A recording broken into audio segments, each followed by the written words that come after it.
اعوذ باللہ من الشیطان الرجیم بسم اللہ الرحمن الرحیم وَأَلْقَى فِي الْأَرْضِ رَوَاسِيَ أَن تَمِيدَ بِكُمْ وَأَنْهَارًا وَسُبُلًا لَعَلَّكُمْ تَهْتَدُونَ وَعَلَامَاتٍ وَبِالنَّجْمِ هُمْ يَهْتَدُونَ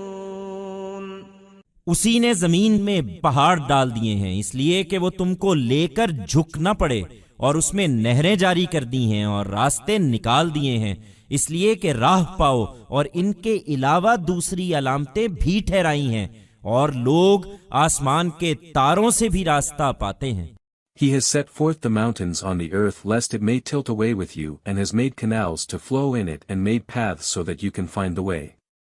And besides these has also appointed other signs, and people also find their way through the stars of the heavens.